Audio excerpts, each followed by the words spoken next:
We celebrated the stats, but we never asked about his soul. Welcome to Legends in the Making, the podcast for parents, founders, and visionaries ready to lead from clarity, not chaos. I'm your host, Erin Bowers, mom, movement builder, and truth teller. And this is where we return to who we really are. And today it says, Dear Legends in the Making, my son is a standout athlete. Coaches love him. Scouts notice him. His name already is being whispered in recruiting circles, and he's only 16. On paper, he's everything parents dream of: strong, fast, competitive, and driven. But underneath the highlights and hype, I see what no one else does. He's tired, disconnected, easily agitated. He pushes his body harder than anyone, but emotionally, he's fraying. He's performing, yes, but he has no idea who he's performing for anymore. I can tell him he's lost in the noise, in the social media metrics, the pressure to always show up, the expectation that he has to be on 24/7.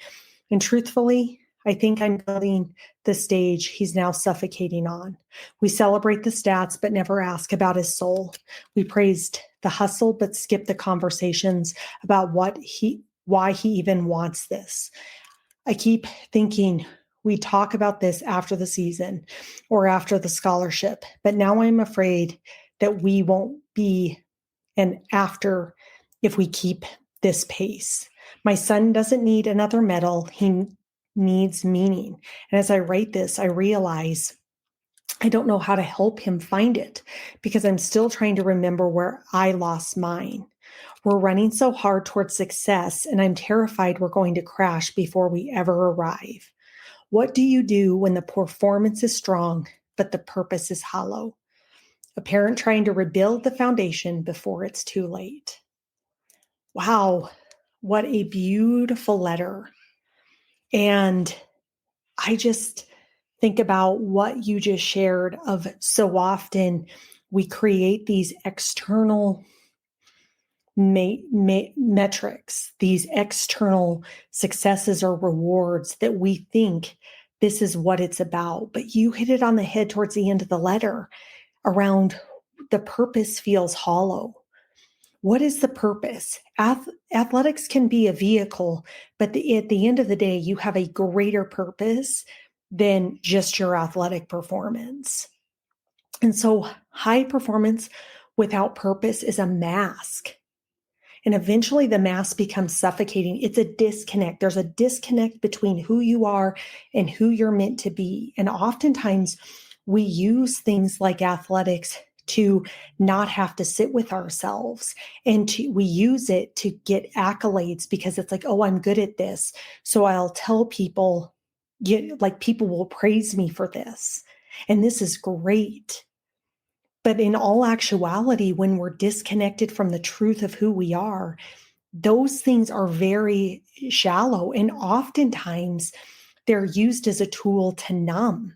We always think of people use things to escape other things, whether it's, drugs or alcohol, it's like an escape mechanism. But oftentimes what we don't realize is when we're not connected into who we are and the purpose of who we are and why God brought us here, things like even athletics, athletic endeavors, jobs, work, they can become essentially a drug, something to mask having to sit with who am I supposed to be? And in doing this, does this really align with me? Because we often at times associate that with success. And the sad reality is the success is becoming who we're supposed to be and aligning with that. And also when we step into the truth of who we are and align with that, we also then create access to really being in the flow of life. And oftentimes, just because things look good doesn't mean it's aligned. Just because somebody's out being a high performer, underneath, you don't see what's going on.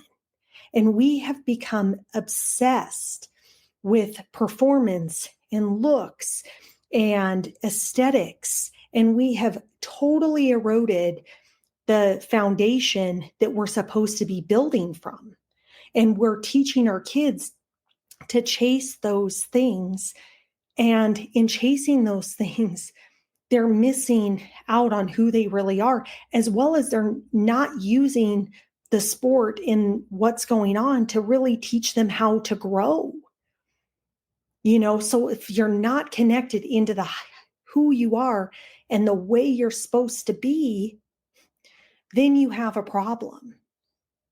Then you're just performing with no intent. And you get these accolades, and you see it all the time with people that perform at a high level, then it ends, and they just don't even know who they are. It's like everything is so wrapped up in that, and that's became their identity, which wasn't truly their identity, that they don't then know what to do anymore.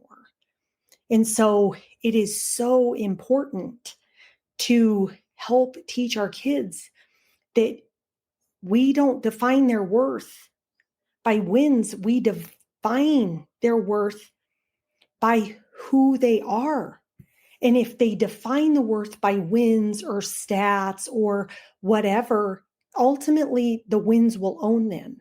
They won't own themselves. They'll be owned by the game. And then it becomes I've got to go chase that high because I'm lacking inside. This is where I got my praise and accolades. This is where I got recognition.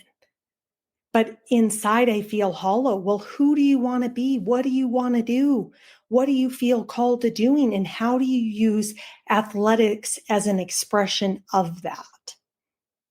We are raising young adults to chase applause, to chase likes on social medias, to change image, to choose things that become fast cash, whether they are advantageous to them or not. We are teaching young human beings, to choose things that are in alignment with their souls, to do things that they will look back on their life and regret. And they'll look back in their life and regret because they're not choosing from their highest place.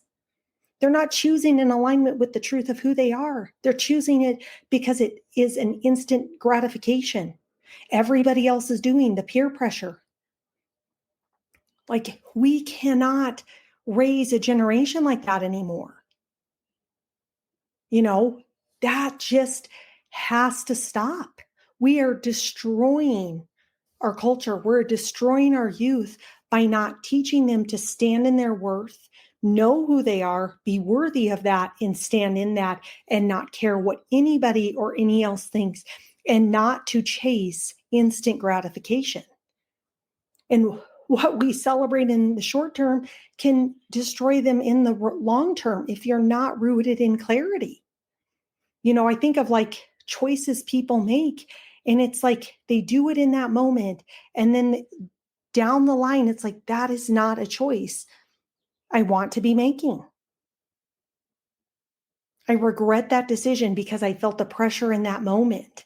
And it's like, how do you create the space of does this reflect who you are? Is this a decision you're proud of? Who are you? And if you don't want to be doing sports anymore, great. Let's find what you should be doing and let's move into that. We also cannot be living vicariously through our children. If we weren't successful at something, we shouldn't expect for them to be successful because we want to relive that. We have to allow them to be themselves, to find who they are, and to express that, and to give that into the world.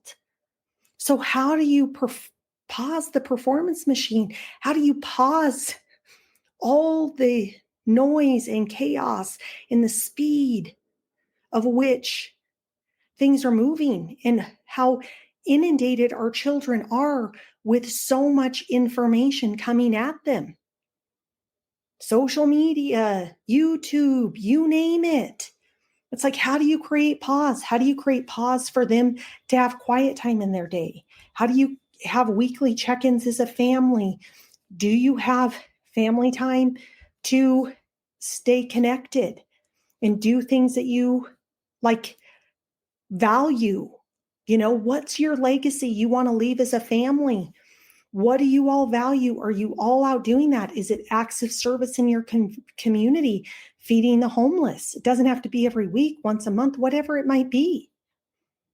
How do you teach your teens identity beyond sports? How do they know what their values are? How do they know who they are? Have they done any type of work around any of that?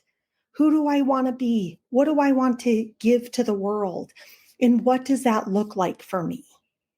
And how do you shift from fear-based parenting to, kind of that what if they fail, to leadership parenting? Who are you becoming? Who do you want to be? They can't fail. I'll give you the secret. They can't fail. They are a child of God. God has equipped them with everything they needed from the moment that they came in. And we, as parents, are not giving that to them. God himself is giving that to them. We're just a space for them to learn and reflect. And just like they create space for us to learn and reflect as parents, we're given to each other to grow each other to the highest capabilities that we have in this lifetime. And so I would just implore you of when you think you're the one in control, that is a fear-driven thinking. I've got to control this. I've got to control this for them. No, God is in control. God is all knowing. God is all loving. God is all good. God is all that is. God already knows how this is going to play out for your child. Do we get them connected in with that? Get them connected in with themselves so they have a strong sense of being, so that they can then go into the world and do the most incredible work possible. That's the invitation I think we have as parents, is we're not the ones in control. We're not behind, we're not ahead. We have to just be in the now with them and create space for them to learn all the lessons, just like we wanted that with our parents. We don't have to take the bus keys away. If you listen to my podcast earlier in the week, you don't have to take them away. We need to teach them how to drive with the GPS, with the guidance, with the directions, so that they're successful. So legacy doesn't come from performance. It comes from purpose passed down through presence. And so I have two things to share with you. Thursday, June 26th at 12 p.m. Mountain Standard Time, we're hosting a workshop. Your student athlete is the bus driver. So for parents, coaches, anyone out there of like, how do we start to become the GPS system and to lead this next generation of young talent, please join us. We also do a 5-day reset for families and athletes that all we ask is $100 donation to the charity of our choice at Blueprint to Blue Chip. So you can DM me reset if you'd like to do the 5-day completely free reset, or you can DM me bus if you want to join on Thursday. You can also write a letter. So please DM me if you have anything to share. I love connecting with all of you, sharing what's on your heart to help other people. And for those CEOs and founders, I also have a 5-day reset, which is to help you find clarity. So you can DM me the word clarity. I have you covered. I have you covered. I want to help people get into alignment with the truth of who they are so they can go into the world and be a positive force for everyone around them. So please join me.